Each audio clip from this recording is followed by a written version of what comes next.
안녕하세요. 멜 묵상. 오늘은 출애굽기 32장 15절부터 32절 말씀 보도록 하겠습니다.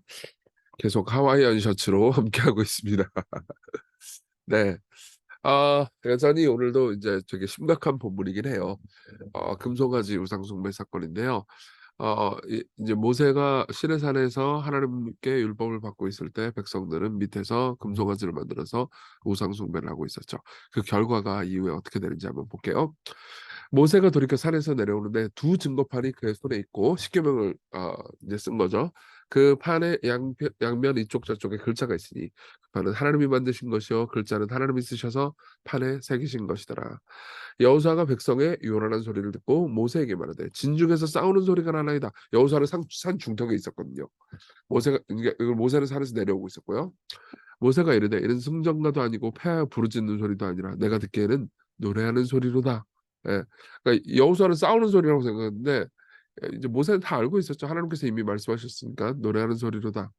진에 가까이 이르러 그 송아지와 그 춤추는 것들을 보고 크게 놓아요. 손에서 그 판들을 산 아래로 던져 깨뜨리니라. 자 보세요. 이거 하나님이 친히 쓰신 판들이란 말이에요. 그러니까 아브라함 링컨이 쓴 게 막 무슨 뭐 50만 달러, 40만 달러 이런 거에 팔렸다고 그러더라고요. 뭐 5억, 6억 이런 거 팔린 거죠. 하나님이 직접 쓰신 판은 가치가 얼마나 될까요? 근데 그걸 깨뜨려 버렸어요. 왜 깨뜨렸을까요? 열받아서 그냥? 예, 아니에요. 이거는 굉장히 계획적인 깨뜨림입니다. 실제로 많은 학자들이 이렇게 이야기를 해요. 첫 언약이 깨졌다 이거예요. 예, 전혀 언약이 깨졌다. 너희들의 죄 때문에 첫 언약이 깨졌고 실제로 이 첫 언약 하나님께서 주신 사실 이 언약은 이미 맺었거든요. 그러니까 하나님과 인간과의 관계에서 하나님께서 율법을 주셨고 이미 언약을 맺어 가지고 장로들과 함께 식사도 하고 여러분들이 기억나실 겁니다. 그 본문을 볼 때 언약은 맺었어요. 맺었지만 그 언약을 사실 깨뜨린 거죠, 이스라엘 백성들이. 그쵸? 그래서 첫 언약은 잉크가 채 마르기도 전에 깨졌다. 예, 이것을 말해 주는 거죠. 그러니까 아주 전략적인 분도인 겁니다. 모세가 그들이 만든 송아지를 가져다가 불살라 부수어 가루를 만들어 물에 뿌려 이스라엘 자손에게 마시게 하니라. 이게 무슨 행동이죠? 라고 생각할 수 있는데 그냥 부순 게 아니에요. 그냥 부수면은 나중에 또 가 가지고 또 조각할 수도 있잖아요. 완전히 빻아 가지고 불살라 가지고 물을 마실 때 섞어 가지고 자기 마시게 했다라는 것은 그들의 죄를 마시게 했다라는 의미이기도 하지만 마시면 배설물로 다 나오잖아요. 그러니까 그렇게 철저하게 우상을 다 어 배격하겠다 이런 거죠. 그리고 모세가 아론한테 갑니다. 예. 아론에게 이르되 이 백성이 당신에게 어떻게 하여 당신이 그들을 큰 죄에 빠지게 하느니라. 그러니까 굉장히 큰 죄라고 말을 하잖아요. 그쵸? 근데 아론은 되게 작은 죄처럼 취급합니다. 아론이 이르되 내 주여 노하지 마소서 이 백성의 악함을 당신이 아나이다. 이제는 이제 공식적인 관계니까 동생이라고 그러지 함부로 할 수 없는 거예요. 내 주여 노하지 마소서 이 백성의 악함을 당신이 아나이다. 백성 탓을 하죠. 그죠? 그들이 내게 말하기를 우리를 인도할 신을 만들라. 이 모세 곧 우리를 애굽 땅에서 인도하여 낸 사람은 어찌 되었는지 알 수 없노라 하기에 여기까지는 참말이에요. 근데 백성들 탓이긴 하지만 근데 거짓말을 합니다. 24절 내가 그들에게 이르기를 금이 있는 자는 빼내라 한즉 그들이 그것을 내게로 가져왔기로 내가 불에 던졌더니 이 송아지가 나왔나이다. 뭔 소리야 이게? 뭔 개소 뭔 개소리야! 이런 거 말하고 싶지 않습니까? 아니 이걸 금을 던졌는데 송아지가 뿅 말이 안 되잖아요. 이 학자들이 여러 가지 방식으로 해석을 하려고 시도를 해 봤는데 아무리 봐도 그냥 이건 그냥 헛소리예요. 그러니까 모세가 본즉 이 백성이 어때요? 방자하죠. 백성이 방자하니 이는 아론이 그를 방자하게 하여 원수에게 조롱거리가 되게 하였습니다. 그 방자한이라는 단어는 벌거벗었다라는 의미이기도 해요. 그러니까 같은 어근을 쓰고 있습니다. 그래서 이거 에덴 동산을 떠올리게 만들죠. 사실은 아론의 변명은 아담의 변명하고 똑같습니다. 아담은 누구 탓을 하죠? 와이프 탓을 해요. 예. 그리고 모세는 그 아담의 죄를 아론을 통해서 직면하게 된 거죠. 그러니까 이거 내버려 두면 안 돼요. 이게 굉장히 큰 문제예요. 그러니까 나라 전체가 썩게 생겼어요. 이 아론마저도 이 지경이면 완전 죄에 대해서 무감각하다는 거잖아요. 이에 모세가 진문에 서서 이르되 누구든지 여호와의 편에 있는 자는 내게로 나오라. 예. 그러니까 회개할 기회를 준 거죠. 그러니까 레위 자손이 다 모여 그에게로 가는지라. 자 보세요. 여기서 중요한 게 이겁니다. 이스라엘 백성 전체가 다 범죄를 했어요. 당연히 레위 자손도 범죄를 했겠죠. 근데 아마 레위 자손이 주도해서 이 금송아지를 만들었을 거라고 학자들은 이야기를 합니다. 왜요? 아론이 레위 자손이었잖아요. 예. 그래 가지고 어떻게 했냐. 일단 레위 자손을 향해서 모세가 얘기를 한 거죠. "회개해라." 예. 근데 회개를 하는 기회를 줬는데도 불구하고 회개를 안 한 사람들도 있었던 거예요. 그래서 어떻게 하냐. 레위 자손한테 특히 레위 자손 중에서 회개 안 한 사람들이 있었던 거죠. "아니 우리가 뭘 그렇게 그 잘못했는데." 그죠? 모세가 그들에게 이르되 이스라엘의 하나님 여호와께서 이렇게 말씀하시기를 너희는 각각 허리에 칼을 차고 이 진문에서 저 문까지 왕래하며 각 사람이 그 형제를 각 사람이 자기의 친구를 각 사람이 자기의 이웃을 죽이라 하였느니라. 그러니까 동료 레위인이라 하더라도 이 악한 일을 저질러 놓고 회개했으면 상관없어. 예, 회개했으면 이제 아마 아론도 회개했을 겁니다. 정말 잘못했다고. 근데 회개를 안 하고 끝까지 "뭐야 우리가 뭘 잘못했는데." 이런 사람들은 죽이라고 말하죠. 왜 그럴까요? 이런 사람들을 내버려 두면은 이건 그러니까 처벌과 심판이라기보다는 일종의 정화예요. 이런 사람들을 내버려 두면 무슨 문제가 발생하죠? 또 우상 또 만들 거 아니에요. 그래서 레위 자손이 모세의 말대로 행하매 이날의 백성 중에 3천 명 가량이 죽임을 당하니라. 끔찍한 일이었죠. 하지만 죄의 결과가 이렇게 무시무시하다는 걸 생각하도록 만듭니다. 모세가 이르되 각 사람이 자기 아들과 자기 형제를 쳤으니 오늘 여호와께 헌신하게 되었느니라. 그가 오늘 너에게 복을 내리시리라. 이튿날 모세에게 백성에게 이르되 너희가 큰 죄를 범하였도다. 내가 이제 여호와께로 올라가노니 혹 너희를 위하여 속죄가 될까 하노라 하고. 그러니까 여전히 이 죄가 속죄가 된 건 아니었어요. 정화만 한 거였죠. 예. 아니 생각해 보세요. 뭐지 어떤 큰 잘못을 저질렀어. 뭐 내가 누굴 때렸어. 그래서 병원비 내주면 그게 끝입니까? 아니죠. 병원비는 당연히 내줘야 되는 거고 그 합의금을 내야 될 거 아니에요. 그쵸? 그러니까 속죄는 완전히 된 게 아닙니다. 그래서 생각하는 거죠. '내가 속죄하겠다.' 그래서 모세가 여호와께 다시 나아가나 여짜오되 슬프도이소이다. 슬픕니다. 이 백성이 자기를 위하여 금신을 만들었사오니 이 큰 죄를 범하였나이다. 예. 그러니까 모세는 이 죄의 크기가 얼마나 큰지 아는 거예요. 왜요? 하나님의 크기가 얼마나 큰지 아니깐요.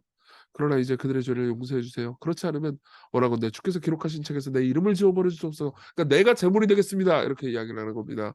내가 잘못한 건 없지만 "내가 제물이 되겠습니다." 여호와께서 모세에게 이르시되 "누구든지 내게 범죄하면 내가 내 책에서 그를 지워 버리리라.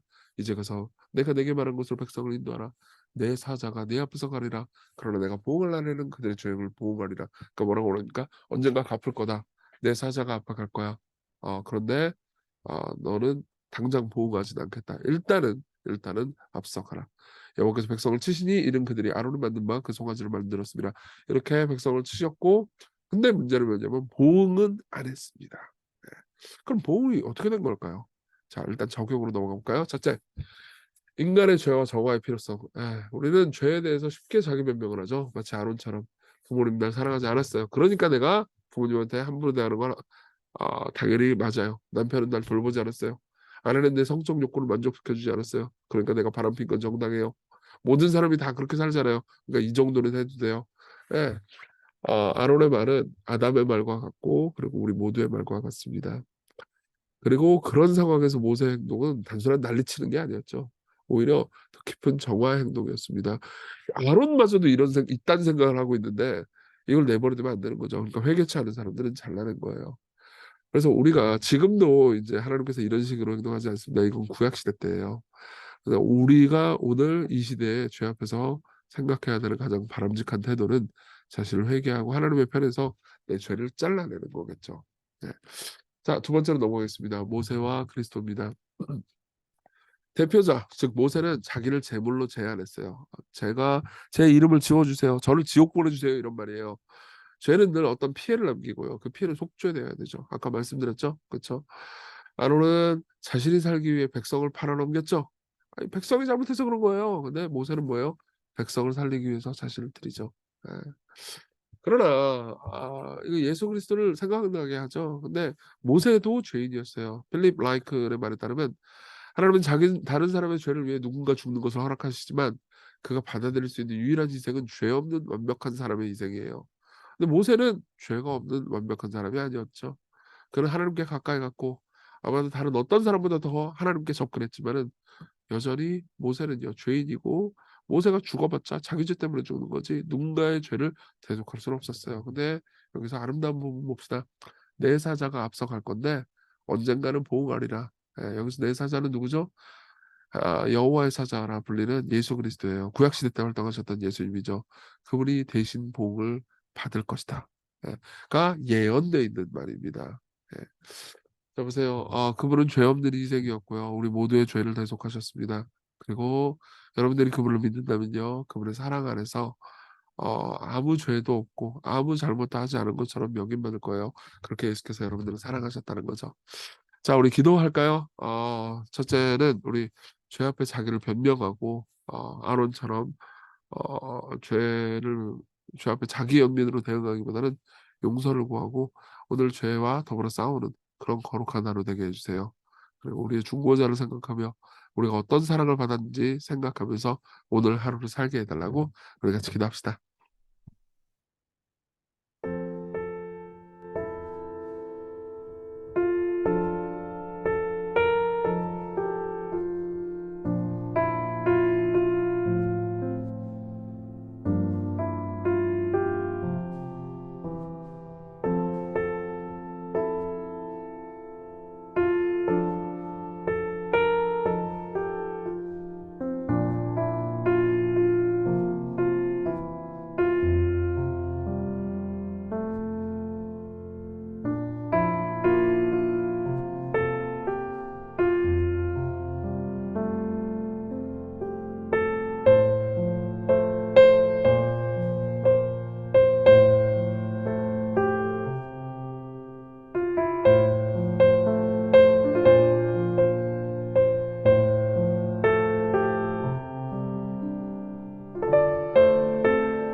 기도하겠습니다. 자비로우신 주님, 우리는 늘 큰 죄를 저지르고 음 자기를 변명할 때가 많습니다. 그러나 우리의 삶에 어 아름답고 건강한 미래를 위해서라도 늘 회개하고 죄를 멀리하는 것이 낫다는 것을 오늘 배웁니다. 우리 죄를 위해서 대속하신 예수님의 사랑을 보면서 죄가 얼마나 미운 것이며 우리가 피해야 하는 건지 배우게 하소서. 예수님 이름으로 기도했습니다. 아멘. 네, 하나님의 은혜 안에서 오늘 기쁜 하루 되세요.